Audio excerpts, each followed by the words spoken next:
అందరికీ నమస్కారం. ఈ శరీరం పేరు గోమాత్ సురేష్. మంచి విషయాలు తెలుసుకునే కార్యక్రమం భాగంగా ఈరోజు మనం ఒక చాలా పెద్ద సమస్య అండ్ ఈ సమస్యను మనం ఎప్పుడైతే తగ్గించుకుంటున్నామో ఇంకొంచెం మోక్షం పొందొచ్చు అంటాం. దాన్ని కాదు నిద్ర లేమి. అంటే చాలా వరకు నిద్ర పట్టదు. నిద్ర అనేది ఏంటంటే ఒక జన్మ ఎత్తినట్టే.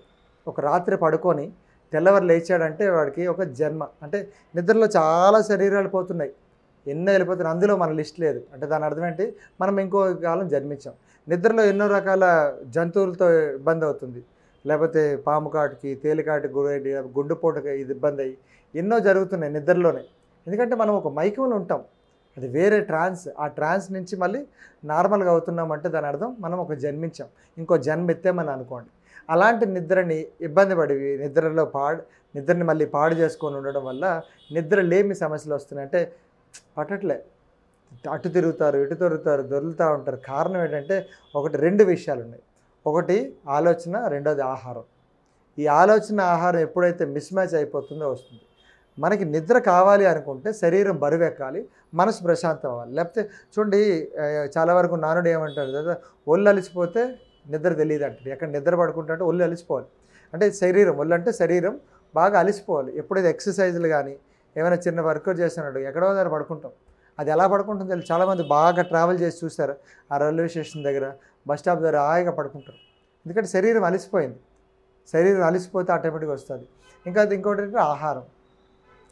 బాగా కడుపు నిండా తిన్నాడు అనుకోండి, భుక్తాయాసం వల్ల నిద్ర వస్తుంటుంది. మంచిగా పంచపక్షి పరవానాలు వేసుకొని బాగా మొత్తం పెళ్ళికి వెళ్ళారనుకోండి, కడుపు నిండా వడ్డించి తినిపించారు. అంటే మనం బఫే కాకుండా వడ్డించి తిన్నారనుకోండి, కూర్చుంటాడు కాబట్టి కడుపు నిండా తింటుంటాడు. కడుపు నిండా తిన్న తర్వాత ఏమవుతుంది, ఓ పక్కన నిద్ర వస్తూ ఉంటుంది.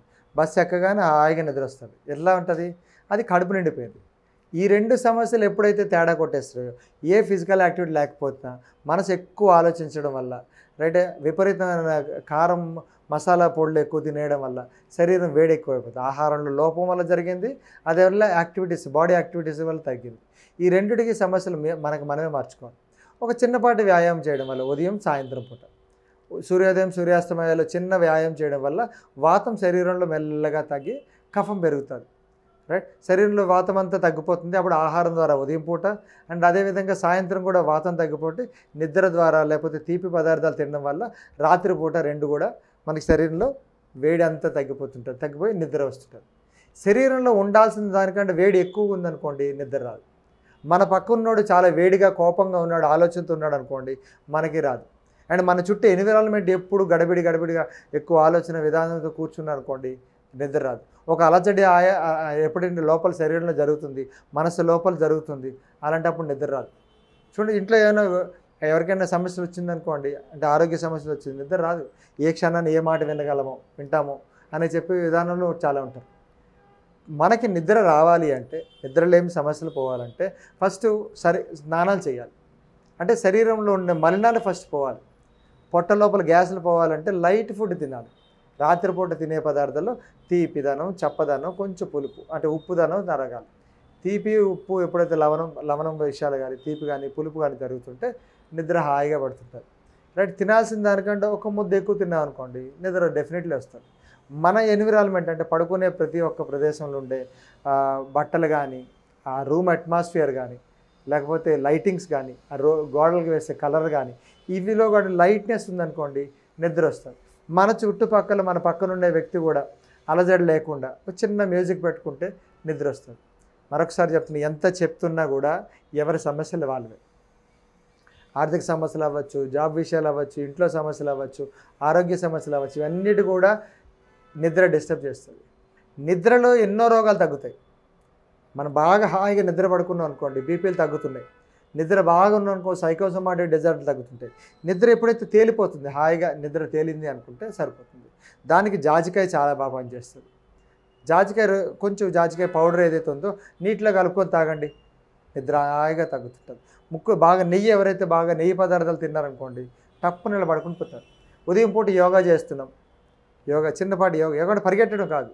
యోగా అంటే ఎంత బాడీ అవసరమవుతుంది అంత అలిసిపోకుండా చేసే ప్రతి ఒక్క ఎక్సర్సైజ్ కూడా యోగా కింద వస్తుంది. యోగాసనాలు మనసు శరీరం దాంట్లో పాటు ప్రాణశక్తి అంటే గాలి కూడా ఎప్పుడైతే కరెక్ట్గా తీసుకుంటున్నామో ఆటోమేటిక్గా నిద్ర వస్తుంది. ఇప్పుడు ఎవరైనా అర్థం చేసుకోండి, యోగ నిద్ర అనే ఒక చిన్న క్యాసెట్ ఉంటుంది. మ్యాక్సిమం 15 నిమిషాలు పడుకుని పెట్టి కళ్ళు చూడండి, కాళ్ళు చూడండి, పాదాలు చూడండి, చేతులు చూడండి, మీరు అబ్జర్వ్ చేయండి అని చెప్పేసి ఎప్పుడైతే లోపల పాటలన్నింటినీ పడుకుని పెట్టే చెప్తారు. ఈ పడుకొని ఎప్పుడైతే మనం అలాగ ఆలోచించడం మ్యాక్సిమం 5-6 నిమిషాల లోపల ఆ నిద్రలోకి వెళ్ళిపోతారు. మిగతా 15 నిమిషాలు నీట్గా ఉంటుంది. తల కింద దిండు కానీ దుప్పటి కానీ కింద మెత్తదనం కానీ ఏది ఉండదు. ఆ యోగా మ్యాట్ ఏదైతే ఉందో వేసుకొని హాయిగా శవాసనలు పడుకొని చేస్తుంటారు. అది యోగ నిద్ర. చాలా వరకు ప్రాక్టీస్ చేయండి. ఎవరికైతే నిద్రలేమున్న వాళ్ళు మొదట 5 రోజులే కష్టం. 5 రోజులకు వాళ్ళు చెప్తారు దిండు ఎక్కడ పెట్టుకోవాలి, లేకపోతే ఏ దిశలో పడుకోవాలి, ఎలాగ ఏమేమి ఉండాలి, శరీరం ఎలాగ ఉండాలి, చిన్నపాటి అలసిపోవాలి, చిన్నపాటి వ్యాయామం చేయండి. పెద్దవాళ్ళు లేదు, ముసలివాళ్ళు లేదు, చిన్నపిల్లలు లేదు, లేకపోతే జాబ్ హోల్డర్స్ లేదు, ఎవరు కూడా చిన్నపాటి ఎక్సర్సైజ్ చేసుకుంటాం, బాడీ అంతా ఫ్రీ చేసుకొని ఒకసారి పడుకొని ఆ క్యాసెట్ వేసుకుంటే చాలు. అది గంటలు కూడా ఉంటాయి. లోపల జరిగే ప్రతి ఒక్క మానసిక క్రియ కూడా చెప్తారు. ఆర్గాన్స్ గురించి చెప్తుంటారు. లోపల జరుగుతున్న ప్రతి ఒక్క అంగాన్ని గురించి చెప్తారు. ఎంతోమంది అది చేస్తూ హీల్ చేసుకుంటారు. నాకు షుగర్ లేదు, లేకపోతే నాకు బీపీ లేదు అనుకుంటూ నిద్రలో ఉంటుంటారు. ఇన్ని విషయాలు ఆ యోగ నిద్రలో జరుగుతాయి. అది నేర్చుకోవాలి.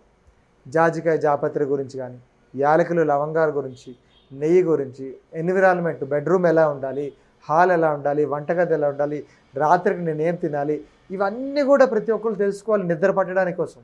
నిద్ర పట్టాలంటే బెడ్ ఎలా ఉండాలి, రండి బెడ్ మీద కర్పూరం చల్లుకోండి. మీరు పడుకునే బెడ్ అంతటికి మీరు దుప్పటి వేసుకుంటారు, దుప్పటికి పచ్చకర్పూరం కానీ కర్పూరం వేయండి, హాయిగా నిద్ర వస్తుంది. కొన్ని మల్లెపూలు, సంపంగలు, మల్లెపూలు అన్నిటి చల్లుకోండి, ఆ వాసనలకే నిద్ర వస్తుంటుంది. ఆ రకమైన సెంట్లు తెచ్చుకోండి, నిద్ర వస్తుంది. ఒక్క నిద్ర పోయింది అంటే హార్ట్ హాయిగా ఉంటుంది. ఎవరికి నిద్ర ఉంది? ఎవరికీ లేదు. ఉంటే కుంభకర్ణులు, లేకపోతే మొత్తం అంతా తెలివేసి ఉంటున్నారు. అలాంటప్పుడు జంతువులు పడు నిద్ర, పిట్ట నిద్ర, ఇలాగ పిట్ట నిద్ర ఉంటుంది అంతే. అలా కాకుండా పడుకున్నామంటే హాయిగా పడుకోవాలి. అలాంటి విధానాలు అన్నీ మీరు తెలుసుకొని శరీరానికి నిద్రలేమి అనే సమస్య నుంచి దూరం అయ్యి ఆరోగ్యం పెంచుకుంటారని కోరుకుంటున్నాం. నమస్కారం.